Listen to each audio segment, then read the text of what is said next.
अस्सलाम वालेकुम दोस्तों, आज मैं आपको एक ऐसी कहानी सुनाने जा रही हूँ। ये कहानी है साइम की, जो सब्र, ईमान और माँ की दुआ की ताकत को बयान करती है।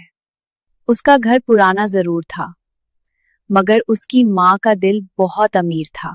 साइम बचपन से ही समझदार था।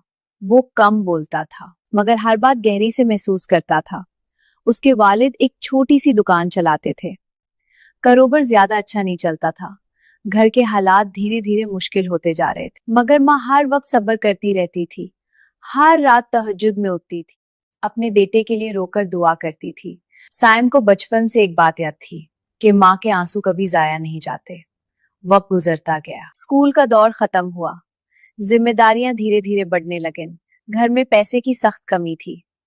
एक दिन उसके वालिद बीमार हो गए, दुकान बंद हो गई, घर का चूल्हा मुश्किल से जलने लगा। साइम ने उस रात फैसला किया कि वो शहर जाकर काम करेगा। माँ ने उसे रोका नहीं, बस एक बात नरमी से कही, बेटा नमाज कभी मत छोड़ना। और फिर उसे गले लगाकर रो पड़ी। साइम शहर आ गया। शहर उसके लिए बिल्कुल अजनबी था। लोग तेज थे, जिंदगी और भी तेज थी, मगर उसका दिल अब भी साफ था। उसने एक छोटी सी फैक्ट्री में जॉब शुरू की।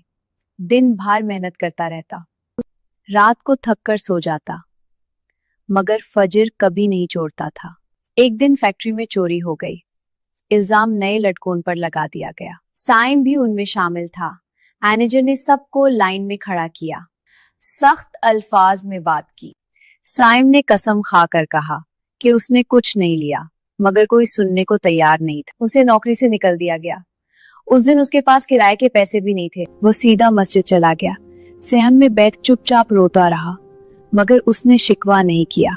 वो सजदे में गिर गया और धीमी आवाज में कहा, या अल्लाह, मेरी माँ की इज्जत रख लेना। उस वक्त उसका दिल टूट चुका था, मगर उसका यकीन बिल्कुल नहीं टूटा था। तभी एक बुजुर्ग ने उसे देखा। वो मस्जिद के मुतावली थे। उन्होंने नरमी से पूछा, क्या बात है? साइम ने सब सच बता दिया। बुजुर्ग ने मुस्कुरा कर कहा, कल मेरे साथ चलना। अगले दिन वो एक ऑफिस गए। वहां काउंटिंग का काम था।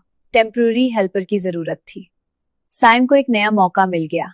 वो ईमानदारी से काम करता रहा, हर पैसा ठीक रिकॉर्ड करता। कंपनी का मालिक उस गौर से देख रहा था। कुछ महीने बाद ऑडिट हुआ। पुराना अकाउंटेंट फ्रॉड में पकड़ा गया। तब सबको साइम की सच्चाई समझ आई। उसे परमानेंट जॉब मिल गई और तनख्वाह भी बढ़ा दी गई। साइम ने सबसे पहले क्या किया?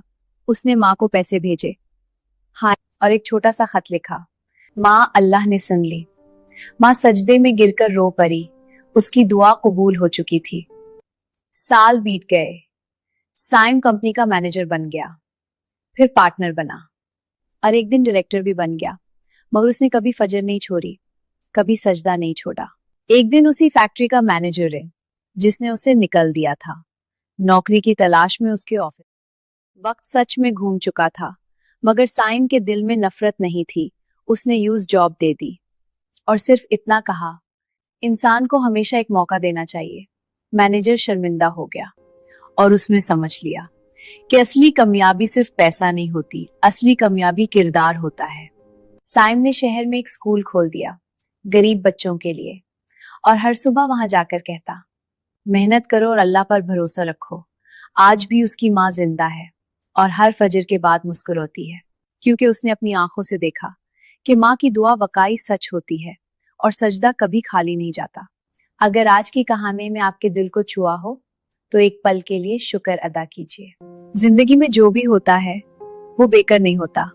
वीडियो पसंद आए तो लाइक जरूर कीजिए, अपनों के साथ शेयर कीजिए और चैनल को सब्सक्राइब कर लीजिए, ताकि हम मिलकर ऐसी रूहानी कहानियां सुनते रहें। अपनी दुआओं में याद रखिएगा। अल्लाह आप सब पर अपना करम फरमाए। अल्लाह हाफिज।